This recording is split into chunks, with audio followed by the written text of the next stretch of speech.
Hello, my lovely. Welcome back to the Leader Within podcast. I'm your host, Sue-Ann Higgins. Last episode, we explored what coaching actually is and why waiting for your organisation to offer it might mean you're waiting forever. Today, I want to dive deeper into something because it causes a lot of confusion. The difference between coaching and other development approaches that you have probably already tried. If you've been with me throughout this series, you know that I'm passionate about helping you cut through the noise and focus on what actually creates the transformation. And here's what I've discovered. Many amazing women leaders have been disappointed by development programs that promised growth but delivered generic advice, surface level solutions, and a one-size-fits-all approach. Today, I want to help you understand why coaching is fundamentally different from mentoring, training, therapy, and performance management, and why those differences matter for your breakthrough as a leader. Here's what I hear constantly. I don't have time for coaching. I'm already overwhelmed. How can I add another thing to my schedule? And I get it. You're working long hours, taking on more responsibilities, and still feeling behind. The last thing you need is another commitment, right? But let me ask you this. How much time are you currently spending overthinking decisions? Redoing work because you weren't clear on the outcome in the first place? Managing anxiety about different conversations that you're avoiding? Or cleaning up problems that occur because you're treating the symptoms rather than the cause? It's what's fascinating, and I see this with every client. Coaching actually creates time rather than consumes it. It's like this. Imagine you're lost in a maze, running frantically from dead end to dead end, exhausting yourself but not making progress. You could keep running for hours, or you could stop for 5 minutes to get a bird's eye view and see the clear path out. That's what coaching does. Those 45 minutes every other week, less time than one unproductive meeting, gives you the clarity to stop wasting energy on mental loops and start making decisions from strategic thinking instead of reactive panic. Here's the consequences. If you don't, you'll keep spending 3 hours agonising over a decision that could have been made within 10 minutes with clarity. You'll keep recreating the same problems because you never address the underlying patterns. You'll stay busy but not productive, work harder but not more effectively. My clients tell me that coaching is the best time investment they've ever made because it multiplies the effectiveness of their working week. When your prefrontal cortex isn't cluttered with unexamined thoughts, you make better decisions faster. So the real question isn't whether you have time for coaching. It's whether you have the time to keep operating without the clarity that creates efficiency. Do you really want to keep running in circles, or are you ready for that bird's eye view? Let me break down 5 different development approaches so that you can understand what you'll be experiencing and what you actually need. Training is about skill building. It's learning specific techniques, processes, or tools. Training says, here's how to do X. It's fascinating when you need to learn a new system, understand a framework, or develop a technical skill. But training assumes that knowledge equals change, which we all know isn't true. You can know exactly how to have a difficult conversation, but still avoid them because of the underlying fears that you're holding or the limiting beliefs you may have. And that's the fundamental limitation of most corporate training. It focuses on skill, but it often misses the person. Jackie had been through those exact types of programs before she came to me for coaching. Hear how she explains the difference. I've had leadership, what they call leadership development, but it was about what you must do as a leader around, managing people. It actually wasn't about me. It wasn't about me as a leader and my personal development. Very subtle, but two very, very different things. Weirdly, one helps the other. And it's not the teaching that I was getting that was really help. The coaching that I got later on around myself, how I think, how I can develop personally, how, I need to think differently, strategically, let go, make myself unavailable, all of these types of things. That actually is what helped me to, I think, improve as a leader, not the leadership development I was getting in a classroom. Did you hear that distinction? It wasn't about her. Real transformation happens when the focus shifts from a generic leadership playbook to your own internal work, how you think, how you develop personally.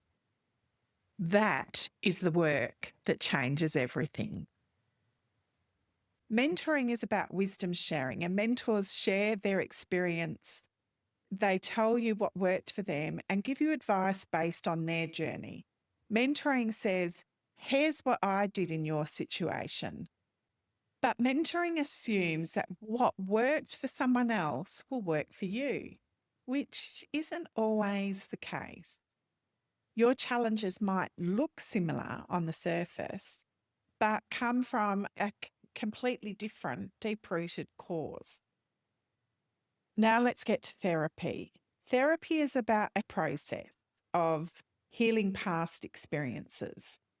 Therapy says, let me understand why you develop these patterns and work through the emotional charge around the past events.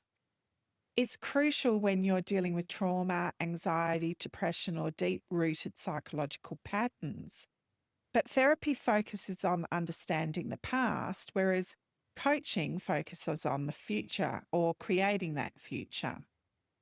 Performance management is about evaluation and improvement. It's here's what you're doing well, here's what you need to improve, and here's how we'll measure the progress. It's necessary for organisational accountability, but inherently evaluative. You're being judged against standards, not exploring your own potential. Coaching is fundamentally different from these. Coaching says, you have the answers within you, and I'm here to help you access them. It's not about the coach's knowledge, experience, or agenda. It's about creating the space for you to think more clearly, challenge your assumptions, and develop the solutions that align with who you are and what you want to create. Here's a practical example. Let's say you're avoiding a difficult conversation with a team member. Training would teach you a framework for that difficult conversation. Mentoring would share how the mentor handled a similar situation. Therapy might explore why you develop conflict avoidance patterns. Performance management would note that you need to improve your communication skill. Coaching would ask, what's really stopping you from having this conversation? What are you afraid might happen?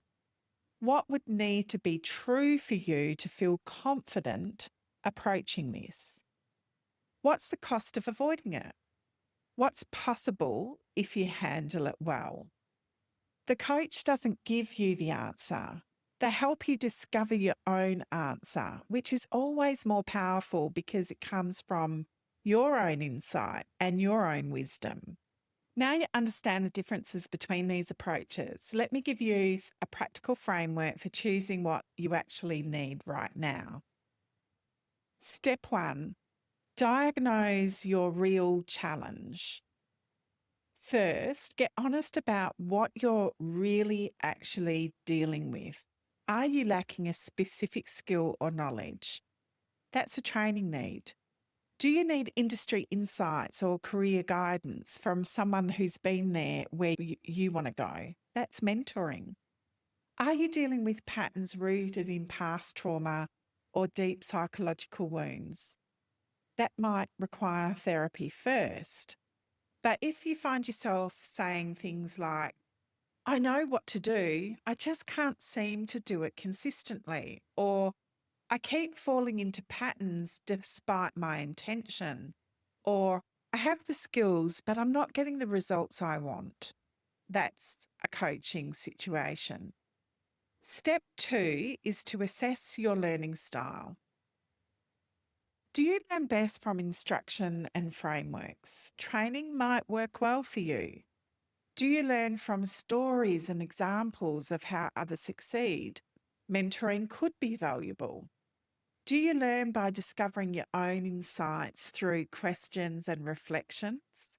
Well, coaching is probably your sweet spot. Here's a quick test. Think about your most significant breakthroughs in your life. Did they come from someone teaching you something new, or from moments when you suddenly saw something you already knew in a completely different way? If it's the latter, you're a natural fit for coaching. Step 3 is to evaluate your current resources. What have you already tried? If you've done multiple training programs but you're still stuck, more training isn't going to be the answer. If you've had mentors but their advice doesn't seem to apply to your specific situation, you might need something more personalised. If you keep consuming development content but not implementing it, that's not a motivation problem. That's a sign that you need to address underlying beliefs and patterns that prevent implementation. Step 4 is to consider your timeline and commitment level. Training can give you quick knowledge transfer, and you can learn a framework in a workshop. But lasting transformation takes time. If you want sustainable change that shows up consistently under pressure, you need an approach that works at the level of automatic patterns. Coaching typically requires a longer commitment because you're rewiring neural pathways, not just adding information. But the change sticks because they come from your own insights aligned with who you are. Step 5 is choose based on your desired outcome. If you want to learn how to do something specific, choose training. If you want wisdom about navigating a particular industry role, choose mentoring. If you want to heal from past experiences, choose therapy. But if you want to transform how you show up as a leader, how you think, how you respond under pressure, how you influence others, how you make decisions, if you've tried development programs that didn't create lasting change, I want to hear that it's not because you're resistant to growth or not coachable. It's because these approaches weren't designed for the kind of transformation you need. Here's what often happens in traditional leadership development. You go to a workshop or a class and you learn about emotional intelligence. Great concept, makes perfect sense. You leave feeling inspired and equipped. But 3 weeks later, you're back in your old patterns because no one helped you examine why you're disconnected from your emotions in the first place, or what triggers your emotional reactions. Or you work with a mentor who tells you to be more assertive, solid advice, and you know that you need to speak up more. But when it comes time to assert yourself, from that familiar voice in your head, who are you to disagree? Or what if they think you're difficult? The mentoring didn't address the underlying beliefs that makes assertion feel dangerous. Or you complete a training program on, say, strategic thinking. You understand the frameworks, You can analyze case studies, but when you're in the middle of your own complex situation, you default to reactive problem solving because the training didn't help you notice when you're in reactive mode or develop the self awareness to shift in real time.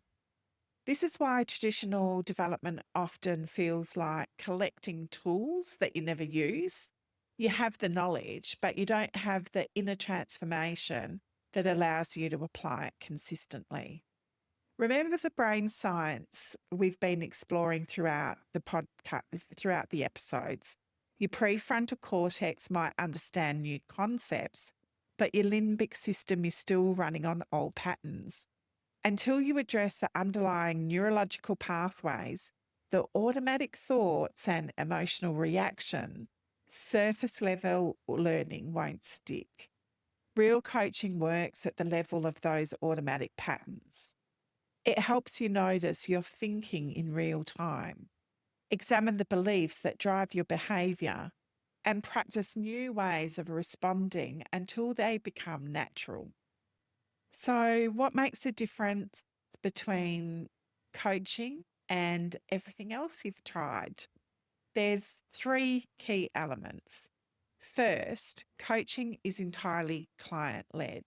You set the agenda, you determine what success looks like, and you decide what to work on. The coach's job is to serve your agenda, not impose their own. This means the work is always relevant to real challenges, not theoretical scenarios or someone else's priorities. In traditional development, the curriculum is predetermined. Everyone learns the same content, regardless of their individual needs. In coaching, every conversation is designed around what you're actually facing right now in real life. Second, coaching assumes you're naturally creative, resourceful, and whole. You're not broken and don't need fixing. You don't need more information. You need space to access the wisdom that you already have. The coach believes in your capability even when you don't believe in it yourself. This is radically different from the approaches that focus on what's wrong with you. Coaching starts from the premise that you have everything you need within you. You just need help in accessing it. Third, coaching works with your authentic self, not the idealized version. Other approaches try and mold you into some sort of generic leadership template or leadership style. Coaching helps you become the best version of who you already are. It's not about adding skills that feel foreign. It's about removing the barriers to help your natural capabilities. Here's what it looks like in practice. Instead of telling you to be more confident, a coach might ask, when do you feel most confident? What's different about those situations? What would you need to change for you to feel that way more often? Instead of giving you a networking strategy, they might explore, what's your relationship with networking? What assumptions are you making about it? What would networking look like if it felt authentic to you? The solutions that emerge from these conversations feel natural because they come from your own insights, not from someone else's formula. Now, not all coaching is created equal, and I want to share with you what makes the Leader Within approach different from generic coaching. First, it's grounded in neuroscience. We don't just talk about changing your thoughts. We understand how thoughts become wired as automatic patterns and how to actually rewire them. Remember the brain science we've explored throughout this series. That's not just interesting information, it's foundational for how we create lasting change. When your amygdala is scanning for threats and flooding your limbic system with stress hormones, your prefrontal cortex, your PFC, the Goldilocks of the brain, can't access the 80% of the neurochemicals it needs for clear thinking. That's why you can know exactly what to do in theory, but freeze in real situations. The Leader Within method helps you recognize when you're in that triggered state and gives you specific techniques to rebalance those neurochemicals so that you can access your best thinking when it's needed the most. Second, it's specifically designed for women leaders facing unique challenges in the unique challenges of leading in today's complex environment. We understand the try harder traps that keep amazing women stuck. We know what it's like to feel invisible despite your contributions or to struggle with imposter syndrome, even when you're objectively successful. Third, it combines coaching with practical tools and frameworks. You're not just having insightful conversations, you're learning specific techniques for managing your mental state, influencing others, and creating sustainable change. But here's what's most important: we start with clarity about what to focus on. Instead of spending months to figure out your coaching agenda, the Leader Within method identifies the specific plateaus and the exact competencies that you need to develop next through our coaching conversations. Here's what I want you to consider. If you've tried other development approaches that didn't create lasting change, it's not because you're resistant to growth. It's because those approaches weren't designed for the kind of transformation you need. Coaching is different. It works with you, the quiet leader within you, addressing underlying patterns, and it creates change from the inside out. As we wrap up today, I want to leave you with a final thought. The journey to becoming a more intentional leader isn't about adding more to your to-do list. It's about transforming the quality of your thinking. But the biggest question always is, what thought do I need to reconstruct?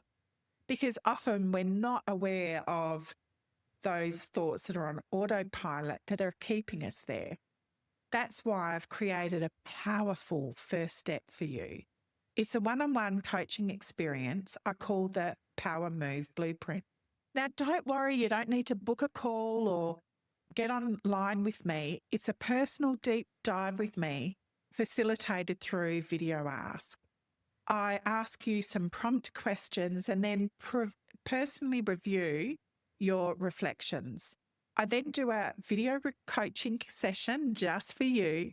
In it, I will give you your one power move, one clear shift for immediate relief, and your 30-day blueprint to make it stick. You'll get a one-page summary and a golden ticket to my next group coaching call, the Leader Within Collective. It's online via Zoom, so it doesn't matter where you are in the world. This entire high-touch experience is just $67 Australian dollars, because I know that having a clear plan is the first most critical step to a real breakthrough. If you're ready to move from feeling stuck to having a clear plan, it's time to get your Power Move Blueprint. The link is right there in the show notes. In the next episode, we will go inside an actual coaching journey. You'll hear what really happens in coaching conversations, how breakthrough occurs, and what transformation looks like from the inside out. If you've ever wondered what you'd actually talk about in coaching or whether it would work for you in specific situations, this is the episode that will give you that insight. Until then, keep leading from within, my lovely, and remember, you're only one reconstructed thought away from the breakthrough you deserve in your life and in your leadership journey.